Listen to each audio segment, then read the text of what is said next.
Essa questão pede para a gente considerar unicamente o movimento de rotação da Terra, certo? E aí vou considerar a Terra uma esfera. Eu tenho uma primeira personagem que é a Maria, que está na linha do Equador, então vou representá-la por M, né? M de Maria, lá na linha do Equador.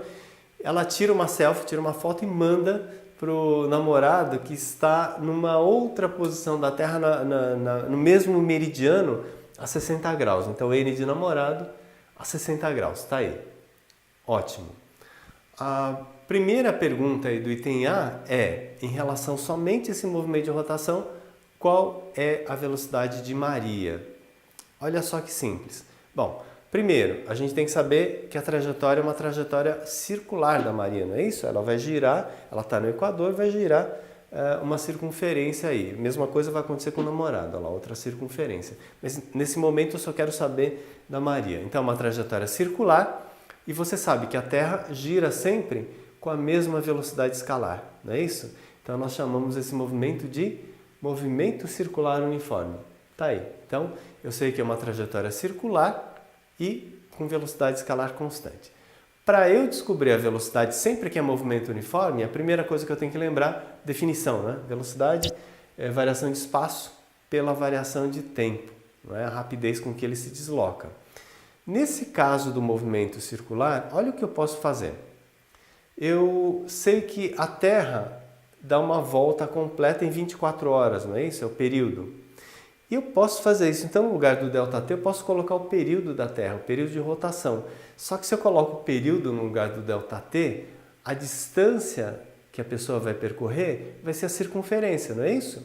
E como é que a gente calcula o comprimento da circunferência da Terra, né? da linha do Equador, dessa circunferência que eu desenhei? Simples, é 2π vezes r. Tem que saber, né? Tem que saber essa expressão. Que é o comprimento da circunferência, 2πr. Então a fórmula vai ficar V igual a 2πr sobre período. Ok? É uma expressãozinha para eu calcular a velocidade agora da Maria. Vou substituir com os dados colocados aí no NOT a DOT, não é? O período de rotação da Terra, 80.000 segundos. E o raio da Terra ele pediu para considerar como sendo 6 vezes 10 a sexta metros. E o π, que a gente sabe que é 3,14 alguma coisa, pediu para aproximar para 3. Então, olha como que vai ficar a nossa expressão aí substituindo. Bom, agora é fazer a conta, né? É 2 vezes 3, 6, vezes 6, 36, vezes 10 a sexta, sobre 8 vezes 10 a quarta. Aí, 36 dividido por 8 dá 4,5. 4,5 vezes 10 elevado a sexta, dividido por 10 elevado a quarta, mantém a base, subtrai os expoentes, 6 menos 4, 2, resultado, 4,5 vezes 10 ao quadrado metros por segundo. O primeiro resultado é curioso, né? Uma pessoa que está lá no Equador, devido somente à rotação da Terra, se desloca a 450 metros a cada segundo. É um bocado, né? Praticamente meio quilômetro em um segundo. É uma bela velocidade. Isso sem considerar a translação, né? Com a translação, que é outro assunto, outro dia a gente vai falar sobre isso, é muito maior. Bom, mas vamos lá. Então, está aí feito o item A. Cuidado nesse item B, porque é pedida a aceleração desse movimento. Por que eu falo cuidado? Muita gente pensa assim, bom, como é um movimento uniforme, a velocidade não varia em valor, né? A velocidade sempre é a mesma, né? O que a gente calculou no item A, o 4,5 vezes 10 ao quadrado metros por segundo. No entanto, a direção da velocidade varia. Então, nós dizemos que esse vetor muda. Então, tem uma aceleração e essa aceleração recebe aí a denominação de aceleração centrípeta. Toda vez que faz um movimento curvo, tem aceleração centrípeta. Como que é essa aceleração? É uma aceleração voltada para o centro, né, da circunferência que a pessoa descreve. E para eu calcular a aceleração centrípeta, que é a aceleração que ele está pedindo aí no item A, né, é a única aceleração que ele possui, a gente tem que lembrar da expressão, né? Saber a expressão do cálculo da aceleração centrípeta. Já vou colocar aí. Aceleração centrípeta, velocidade ao quadrado dividido pelo raio. Não tem jeito aí, teria que saber essa expressão para poder resolver. E teria que ter resolvido o item A direitinho também, Porque eu vou usar o resultado do item A aqui nesse item B, ok? Então, agora é só fazer substituição e conta, não é? Então, a velocidade a gente achou no item A o 4,5 vezes 10 ao quadrado, né? Tudo isso daí ao quadrado, porque a velocidade escalar ao quadrado sobre o raio da Terra, 6 vezes 10 à sexta. Ótimo. Então, a gente eleva esse 4,5 ao quadrado e 10 ao quadrado, vai dar 20,25 vezes 10 à quarta, sobre o 6 vezes 10 à sexta.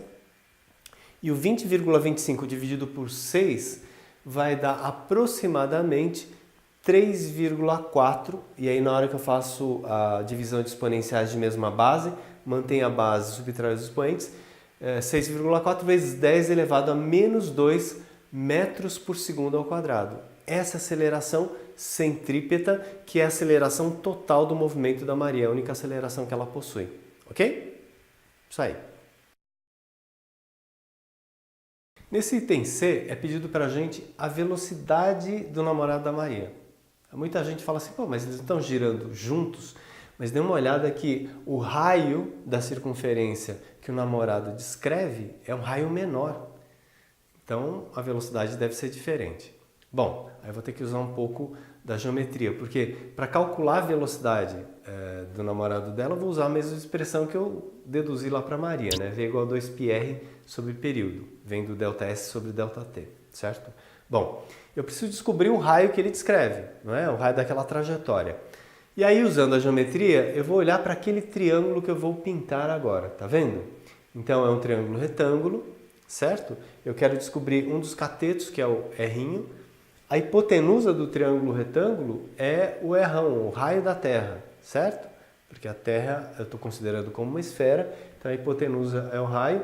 E aquele ângulo de lá vai ser, como ele é alterno interno com esse daqui da latitude de 60 graus, vai ser de 60 graus. Eu vou desenhar um triângulo aqui próximo, né, maior, para a gente entender melhor esse desenho aqui.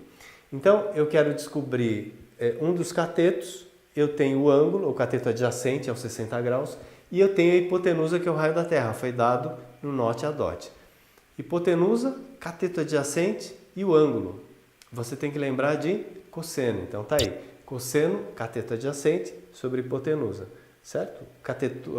O ângulo é 60 graus, então vai ficar cosseno de 60, o adjacente é o R', e a hipotenusa, o R', que é o raio da Terra, 6 vezes 10 à sexta. Substituindo os dados aí, cosseno de 60 é meio, certo? O R é 6 vezes 10 à sexta, e o R' vai ficar 6 vezes 10 à sexta vezes meio. Quer dizer, tudo que você multiplica por meio é só dividir por 2, né? 6 dividido por 2, 3 vezes 10 à sexta. Então, olha só, o raio que o namorado da Maria descreve quando o movimento é circular, aí, né, a rotação da Terra, é metade do raio que ela vai descrever. Então você já deve saber até a resposta, né? O raio é metade, então vai andar uma circunferência metade do comprimento, então a velocidade vai ser a metade. Mas vamos lá. Fazendo o cálculo, então, vai ficar 2 vezes o π, que é aproximadamente 3, né? Foi dado no note a dot. O raio agora é o 3 vezes 10 à sexta sobre o 80.000, 8 vezes 10 à quarta. Isso daí vai dar 2,25 vezes 10 ao quadrado metros por segundo. Então, olha só, a Maria está, devido ao movimento de rotação, girando a 450 metros por segundo. O seu namorado, que está numa latitude diferente, está girando a 225 metros por segundo, ou seja, a metade da velocidade da Maria. Você já tinha parado para pensar nisso?